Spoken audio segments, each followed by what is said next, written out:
Doutor André Murat, que aqui esteve, ele falou conosco já no início, e ele sempre vem falando, que esse novo perfil, por exemplo, da mulher, hoje, com uma má alimentação, pouco sono, a mulher está engordando muito, isso são fatores decisivos aí, assim, que podem estabelecer o câncer de mama. A alimentação, ela interfere de que forma na prevenção ou até mesmo no auxílio ali durante o tratamento? Olha, Serginho, na verdade, 30% dos cânceres poderiam ser prevenidos através da alimentação. A alimentação influencia mais do que a própria genética, por incrível que pareça. Olha, tá? boa informação. Então, às vezes, a pessoa tem os genes para o câncer, no entanto, dependendo do que ela se alimenta, ou ela ativa ou ela cala esses genes, tá? Então, assim, bioquimicamente, molecularmente, as maneiras que os vegetais, por exemplo, têm de calar esse câncer os fitoquímicos, que são substâncias que nós temos nos alimentos, além das vitaminas e dos sais minerais, das fibras, né, que são esses fitoquímicos, são diversos fitoquímicos, eles são capazes de se ligar a moléculas cancerosas e também a determinados genes, né, provocando reações químicas, por exemplo, fosforilação, metilação, acetilação, enfim, calando determinados genes. Então, tanto a gente pode prevenir, né, o câncer através da alimentação, como a gente pode também combater células cancerosas que a gente forma diariamente, né? Então, como o doutor André bem disse aqui, nós temos um sistema imunológico perfeito, o problema é que a gente anda se estragando, comendo mal. Então, a gente não dá uma força muito grande para esse sistema imunológico. A gente, né? só piora a história, A gente só piora. E assim como Deus nos deu esse sistema imunológico fantástico, Ele nos deu os alimentos também. E principalmente os vegetais, que nos ajudam. As próprias substâncias anticancerígenas que existem nos vegetais, elas servem para proteção desses próprios vegetais também, contra bactérias, fungos. E aí a gente pode aproveitar essas substâncias. Não é à toa que eles estão aí disponíveis. Que Deus nos deu, não é verdade? Que Deus nos deu. Vamos Agora, Carmen, então, já que você está falando sobre esse tipo de alimentação, nós montamos essa mesa aqui para mostrar, né, com alguns exemplos, para mostrar para você, querido telespectador, de que forma esses vegetais, frutas, legumes aqui, verduras, podem, de alguma forma, aí te ajudar também. E eu gostaria que você começasse falando para a gente aqui sobre a boa e velha, popular, conhecidíssima laranja. Laranja. E tão simples, tão fácil de encontrar, né? Então, o suco de 2 laranjas por dia, então, além da vitamina C necessária e do potássio necessário, vão fornecer substâncias chamadas limonenos, terpenos, que são substâncias anticancerígenas. Tem gente que tem mania de falar assim, o suco de laranja engorda. Aí vai e toma um refrigerante, daquele refrigerante que tem a cor caramelo, né, mais escuro, que é cancerígeno. Né? Então, a pessoa vai fugir de uma coisa que é benéfica para a saúde, tem menos calorias do que muita coisa Nem que vale aquela máxima de fugir do espeto, caiu na brasa, pois né? Porque, pelo menos, aqui não é nem o espeto. Aqui não tem nada negativo, não é? Então, assim, é importante, a gente precisa de caloria para viver, então 80 calorias perto de 3.000 que você precisa, de 2.000 que eu preciso, não é nada. Mínimo. É mínimo, né? E, além de tudo, a gente tem outro benefício. 2 laranjas por dia previnem os cálculos renais, porque tem ácido cítrico. Gente, tá? Então, tudo você se lembra, no início do ano, eu tive que fazer uma cirurgia de cálculo renal. Jesus toma conta. O negócio dói de com força. Para quem já teve a dor do parto, como eu tive, e quem teve a dor do rins, né, da pedra dos rins, quem já teve as duas, fala que realmente a do cálculo renal é a pior. Então, cuidado, gente. 2 laranjas por dia são preventivas para isso também. Na verdade, se eu fosse colocar todos os anticancerígenos aqui, a mesa ia de lá até lá. Tá? Então, a gente pôs alguns exemplos, porque a gente tem também... E são bem comuns ao dia a dia do nosso telespectador. Por exemplo, aqui, a cenourinha, a beterraba. Exatamente. Gente, meia cenoura por dia, tá? Nem essa grande, pode ser uma pequena, já dá a vitamina A do dia. E a vitamina A, ela tem várias funções. Então, ela tem a função para visão, de proteção solar.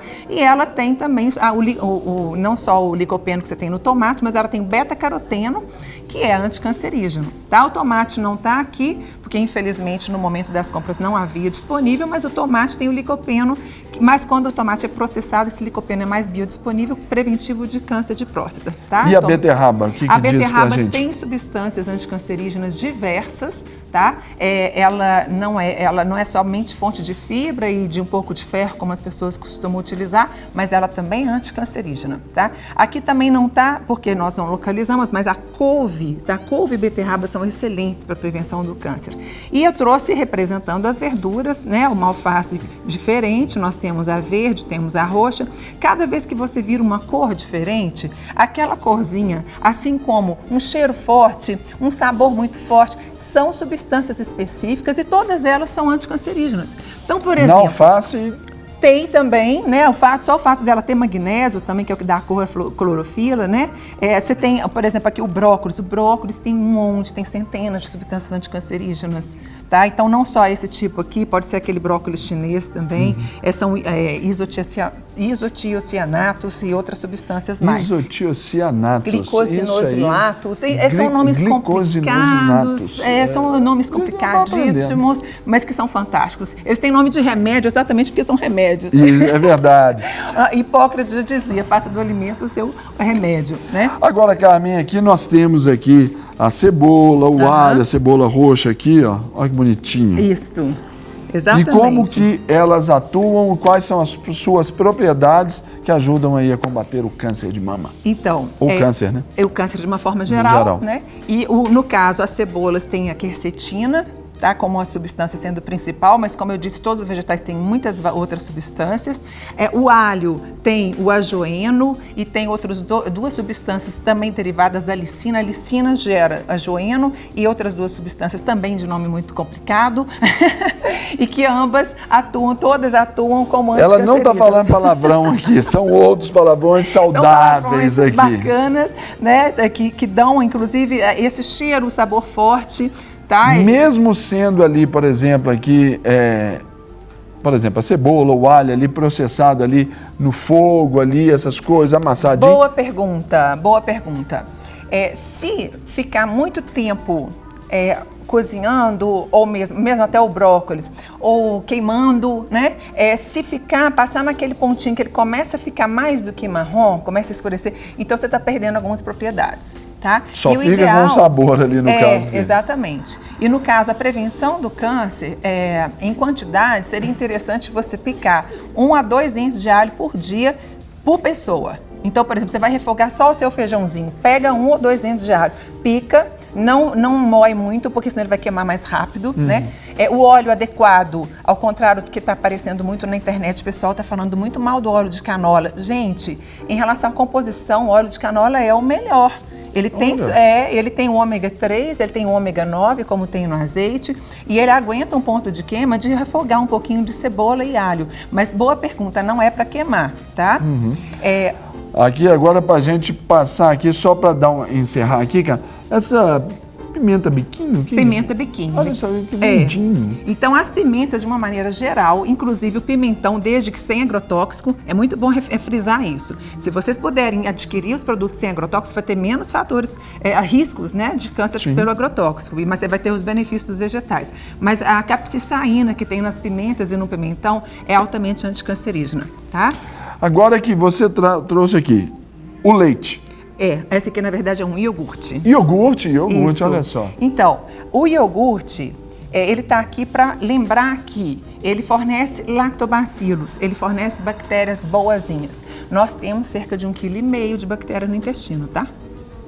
Nós vivemos uma relação simbiótica com as bactérias. Gente, 1,5 kg de... A gente tem que cuidar Querida diretora Grazi Faria, você com esse tamanho todo seu, você sabia que você carrega consigo 1,5 kg de bactérias cada novo dia? Não sabia. Tá vendo, gente? De Tudo Um Pouco é sensacional porque nos traz essas informações especiais aí, essas curiosidades, mas que nos alertam para muita coisa. E que são muito importantes. Eu estava conversando com o doutor André antes das nossas reportagens, ele falou da importância de melhorar a qualidade da microbiota para evitar, por exemplo, o câncer intestinal.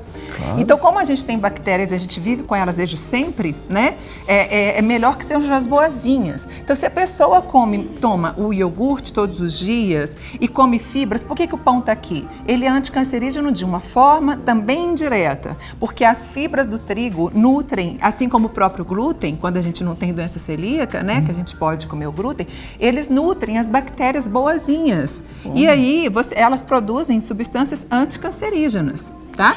E agora aqui, a gente luta aqui quanto tempo? E esse suco de uva aqui, olha maravilhoso, só, é aquele puro, ele não leva nem água. Então, qual que é a vantagem dele sobre você comer a própria uva? É que às vezes a semente é amarga, né? Mas ali no suco já tem todas as substâncias, que são principalmente o resveratrol, tá? Que você encontra na casca da uva roxa e na semente. E esse suco, ele já fornece o resveratrol, que é uma substância não somente anticancerígena, como anti-heterogênica, previne também aumento de colesterol, né? E ele, então, a gente pode tomar um pouquinho por dia em vez do vinho. Quem gosta do vinho, né? Como até Jesus Cristo também, ele acabou ensinando que podia tomar um pouco de vinho, né? Que era o sangue de Cristo, enfim. Essa é a única bebida alcoólica saudável desde que você se limite a 1 a 2 taças, porque tem resveratrol. Mas a gente tem a opção de ficar sem o álcool. Carmen, eu pego aqui esses livros e que você faz a indicação, né? Isso. Os alimentos contra o câncer e alimentos funcionais. Então vocês aí de casa aí, ó, podem procurar por essa literatura, vai abençoar muito você, porque a Carmen aqui só deu uma passadinha pra gente, só uma pincelada aqui, nisto que pode estar na sua mesa aí e te ajudar no combate e na prevenção do câncer. E só um reforço, tá? A gente tem os anticancerígenos e temos também que ter cuidado com os cancerígenos, que é, por exemplo, carnes vermelhas e embutidos, tá? Quanto mais evitar, mais tempo de vida você consegue ter, tá? E, ao contrário, priorizar o consumo de peixe, que tem o ômega 3, que também, além de anticancerígeno, é anti-heterogênico. Para receber todas as novidades do canal, inscreva-se e, se curtir o vídeo, clique em gostei. Aproveite para acompanhar a Rede Super nas redes sociais.